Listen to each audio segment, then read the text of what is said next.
23 जुलाई 2023 शाम के 6:04 पर चंद्रयान 3 चांद की सतह पर सॉफ्ट लैंडिंग करता है। चंद्रयान 3 के बाद भारत ने आदित्य L1 मिशन को लॉन्च किया और ऐसे ही भारत भविष्य में कई स्पेस मिशन लॉन्च करने के बारे में सोच रहा है। अगर आप स्पेस से जुड़ी खबरें पढ़ते हैं तो आपको पता ही होगा कि इसरो ने चंद्रयान 3 की सक्सेस के बाद चंद्रयान 4 की अनाउंसमेंट कर दी थी। तो आज की इस वीडियो में हम चंद्रयान 4 मिशन के बारे में ही बात करने वाले हैं, तो आप वीडियो के अंत तक जरूर बने रहिए।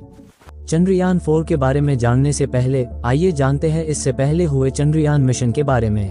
22 अक्टूबर 2008 हमारे भारत की स्पेस एजेंसी इसरो द्वारा चंद्रयान 1 मिशन को लॉन्च किया जाता है। इसी मिशन की मदद से दुनिया को पता चलता है कि चांद पर पानी मौजूद है। हालांकि यह मिशन 2 सालों तक चलाने का प्लान था, लेकिन 29 अगस्त 2009 को स्पेसक्राफ्ट से संपर्क टूट जाने से ये मिशन बंद हो गया। इसके बाद 22 जुलाई 2019 को चंद्रयान 2 मिशन लॉन्च किया जाता है, जो एक रोवर मिशन के तौर पर प्लान था। अगर ये मिशन अपने प्लान के मुताबिक जाता तो विक्रम लैंडर चांद पर सॉफ्ट लैंडिंग करता और उसके अंदर एक प्रज्ञान रोवर था जो चांद के सतह के बारे में जानकारी इकट्ठा करता। लेकिन ऐसा नहीं हुआ, क्योंकि चंद्रयान 2 का विक्रम लैंडर जब लैंडिंग कर रहा था तब वो अचानक से क्रैश हो गया और चंद्रयान 2 का ये मिशन फेल हो गया।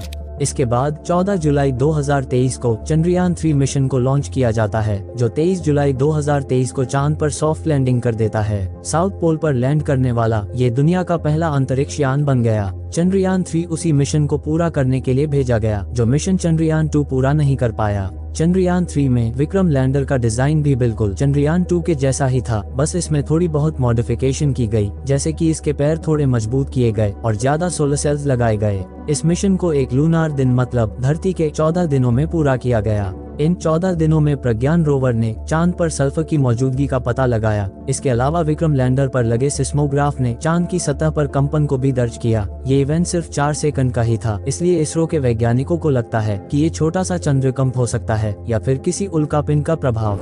ये तो थे अब तक के हुए चंद्रयान मिशन, जो भारत के लिए बहुत बड़ी अचीवमेंट थे। लेकिन अब भारत स्पेस टेक्नोलॉजी में नई ऊंचाइयों को छूने जा रहा है। 18 सितंबर 2024 को हुई कैबिनेट बैठक में चंद्रयान 4 को मंजूरी दी गई। इस मिशन के लिए सरकार ने 2100 करोड़ का बजट भी दिया है। तो आइए जानते हैं कि आखिर चंद्रयान 4 का मिशन क्या होगा। चंद्रयान 4 मिशन पिछले हुए 3 चंद्रयान मिशन से बिल्कुल अलग होगा। यह मिशन इसलिए खास होगा क्योंकि चंद्रयान 4 में हमारे साइंटिस्ट खुद चांद पर जाएंगे और वहां से कुछ चट्टानों और मिट्टी के नमूने इकट्ठा करके उनको धरती पर लेकर आएंगे। अभी तक ये काम केवल कुछ देश ही कर पाए हैं, लेकिन अगर ये काम भारत ने कर दिया तो भारत भी इन देशों की सूची में शामिल हो जाएगा।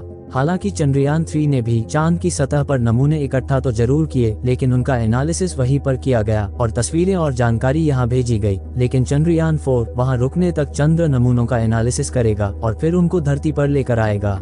इन सब के अलावा चंद्रयान 4 इसलिए भी खास होगा क्योंकि इसमें 2 अलग अलग रॉकेट लॉन्च करके अंतरिक्ष में भेजे जाएंगे। फिर अंतरिक्ष में ही इन दोनों हिस्सों को जोड़कर चंद्रयान 4 को पूरा बनाया जाएगा। उसके बाद इसको चांद की तरफ भेजा जाएगा। अब ये सुनने में तो जरूर अजीब लग रहा होगा, लेकिन ये बिल्कुल स्पेस स्टेशन की तरह काम करेगा। जैसे बहुत सारे हिस्सों को अलग अलग अंतरिक्ष में भेजकर उनसे एक स्पेस स्टेशन बनाया जाता है, ये भी बिल्कुल वैसा ही होगा। ऐसा करने के पीछे सबसे बड़ा कारण ये भी है कि भारत के पास अब तक इतने पावरफुल रॉकेट नहीं है जो चंद्रयान 4 को एक ही बार में अंतरिक्ष में ले जा सके। बताया जाता है कि इस मिशन को 2027 या 28 तक लॉन्च किया जाएगा। इस मिशन के सक्सेस होने के बाद भारत खुद का स्पेस स्टेशन बनाने का भी प्लान करेगा। अगर ऐसा होता है तो भारत की स्पेस टेक्नोलॉजी बहुत ही एडवांस लेवल की हो जाएगी और इसके बाद भारत तरह तरह के स्पेस मिशन करने में भी कामयाब रहेगा।